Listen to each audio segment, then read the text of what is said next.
There are a few ways to present a story to its audience: through expository dialogue, through music, and most importantly, through visuals. And that's what we're here to discuss. That's right, folks. If you're looking for someone to bash The Last of Us 2's story, this isn't the video for you. Whether you like or hate The Last of Us Part 2 story, there's one thing it does masterfully I think we can all agree on. It's visual storytelling.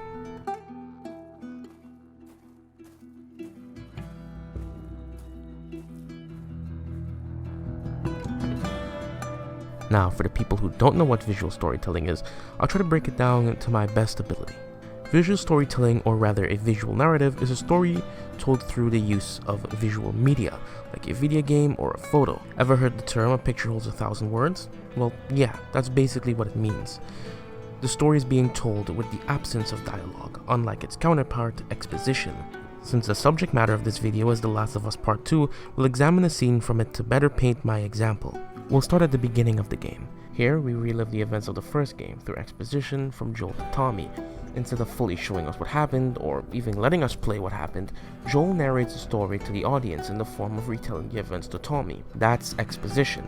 At its best, we get scenes like this. At its worst, we get anime. Now listen, I love anime, but sometimes lay on the exposition thick. Moving on.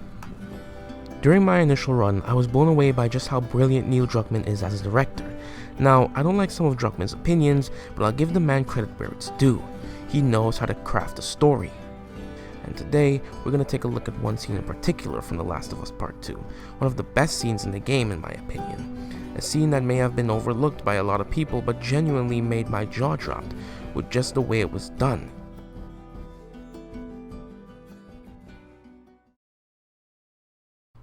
The set piece already starts off tense, the dimly lit room with one light casting on Ellie from the left, creating a shadow on her right.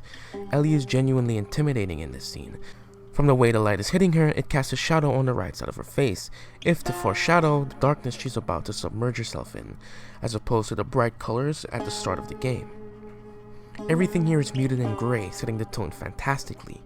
My only gripe with the scene is it's not as dynamic as I'd like it to be. It's just shot reverse shot for the most part. Ellie's aura is intimidating for most of the exchange until Nora asks, "You still hear his screams?"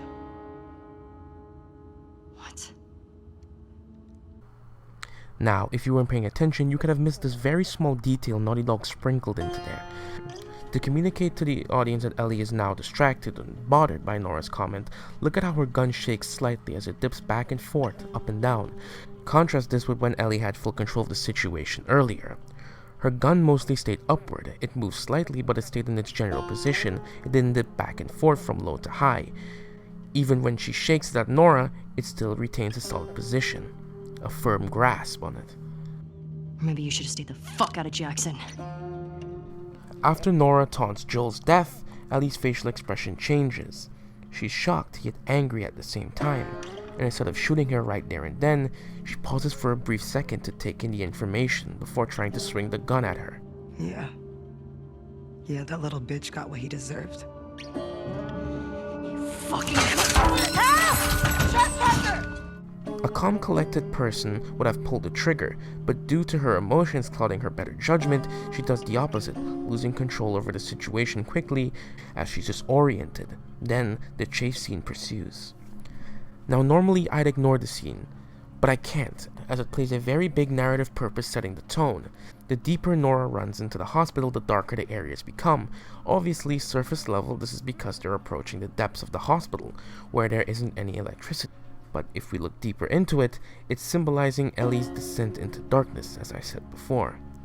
The point of no return for her as a character. The chase reaches its climax, as Ellie closes in on Nora, effectively leaving her with no place to run. This is where the confrontation stands out to me the most. No longer do we have saturated grays or dark shadows looming over, now everything is red. We're trapped in a room illuminated by red lights. Why is this important? Well, let's take a detour to talk about color in media for a second.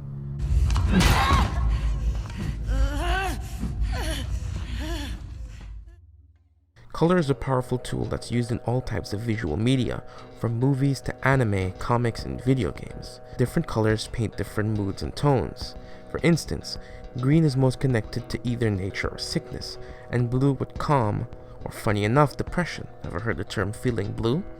The scene in question uses red, which, like the other colors, means a lot of different things: passion, danger, romance, or violence. The scene in question places 3 of these on display.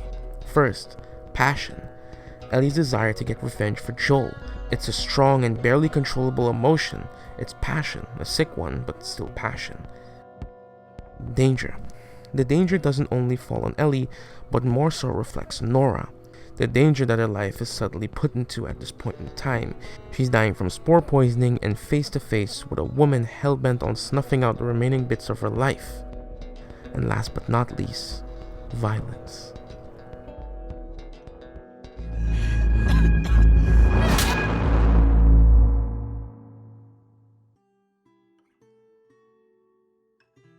The next scene sends us back to the theater and eliminates the red color palette besides the blood splattered on Ellie's knuckles.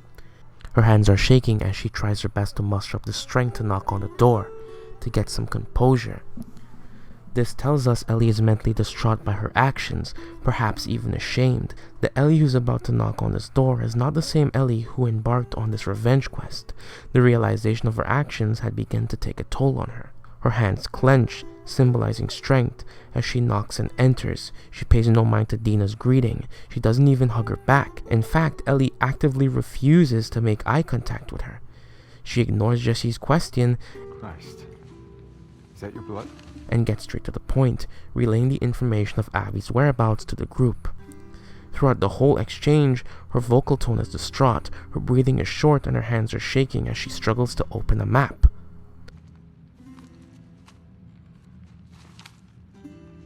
She's hiding out in this aquarium. Okay. Come on. Let's get you cleaned up.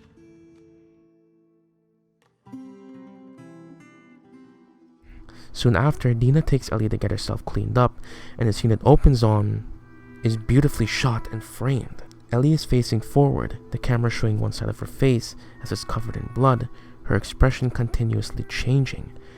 At one point, she looks like she's about to break down and cry. We see her reflection in the mirror, blurred, giving us a feeling of aloneness, alone in the actions that she did, before Dina's reflection enters the frame. Up to now, Ellie has yet to make eye contact with her. Dina requests she take off her shirt, and the audience is greeted with Ellie's back, covered in scars and bruises. This isn't only a good way to show the physical trauma Ellie has been through, but the emotional and mental trauma. The color palettes here are bright deep yellows, which could have a double meaning. The warmth of the scene, Dina and Ellie sharing a moment that's romantic in nature, that's complemented well by the blood on her skin. Red meaning, as I said earlier, romance. The other side of yellow could mean madness, or rather foreshadowing of the madness Ellie spirals into later in the game. The scene ends as Ellie's anxiety comes to a boiling point. As she sheds a tear, the only sentence she musters is, I made her talk.